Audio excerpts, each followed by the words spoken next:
Hi friends, Rebecca here from Laugh So Create. Today I wanted to hop on here and share with you 5 things I wish I would have known when I got my Juki.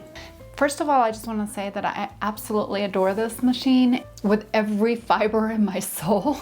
It's completely changed the sewing that I do, but more importantly, this is how much I love the sewing machine. So if there was a fire, God forbid, I would grab the birth certificates, you know, all the documents, and my husband, as well my kids and my pets. But maybe I'd leave the dogs behind. I'm just kidding. But I would also bring my Juki, heading out that house with the Juki in my arms just because I love it so much.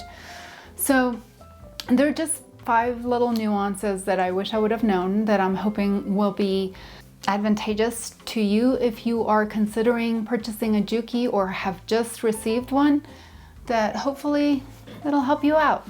So first of all, oh, that's really close on me.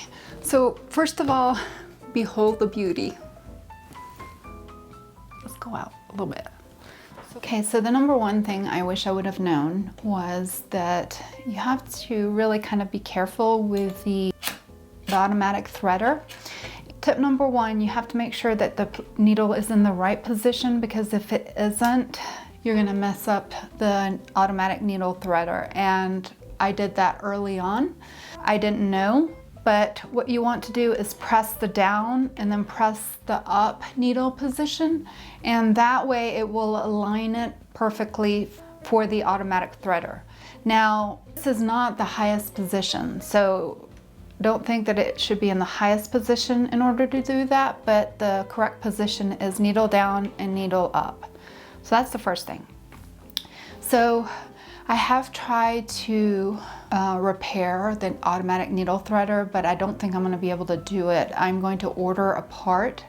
This little part actually pops off, and anyway, it's a small component that you can order for really inexpensive. I think it's around $8, and I'm gonna order one so that I can replace it, just because it's one drawback. I was looking forward to having the automatic sewing machine, and that is one of the things that I did choose this machine for, along with the fact that it is a semi-industrial, yet it's portable and it doesn't require the industrial machine table and the oil and the motor and all of this stuff. The second thing I wish I would have known is the frequency of oiling. I really didn't realize that it required oiling frequently, but it's really not a big deal. In the manual, it says on a daily basis if you're using it every day, and it only requires a couple of drops. What I did was actually took some washi tape, and washi tape can be really useful. You can use it to help you find your seam, so you can keep a good seam consistent. But I also used some to indicate the spots where you should place your drops of oil, because there's some other smaller holes here, and if you're not careful, see if you can see this.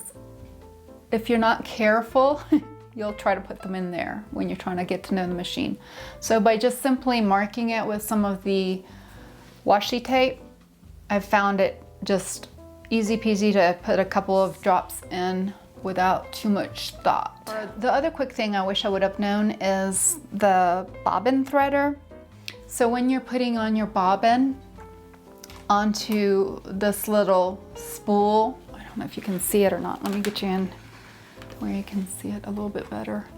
But there's a little nub, and the nub lines up with the bobbin.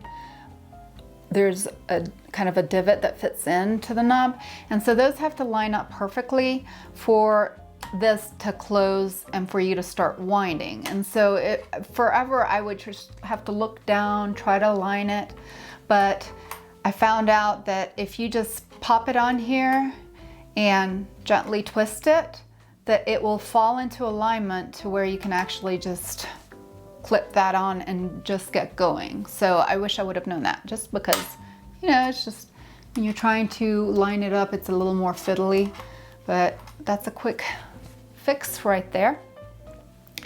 Now, the other thing is the trap door underneath. So when you're cleaning and maintaining your machine, it's super important that you get all the fuzz out of the machine. Let me show you.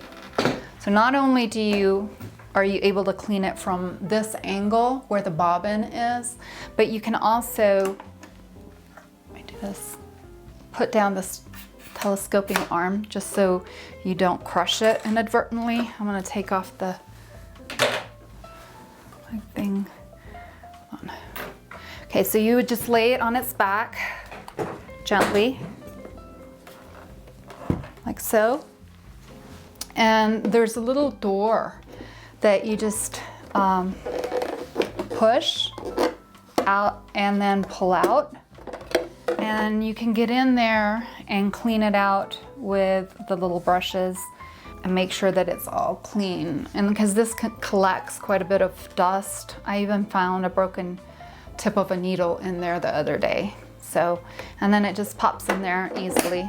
So again, you just push in a little bit, pull out, like so. Super convenient.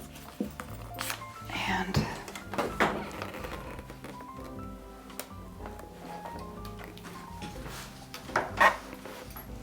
so the other thing I would say is just look up videos on how to clean your machine really well.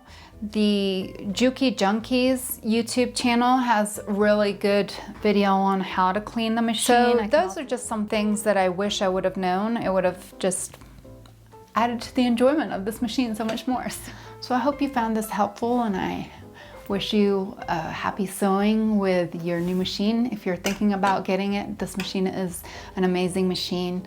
It is so strong and powerful. Bye for now.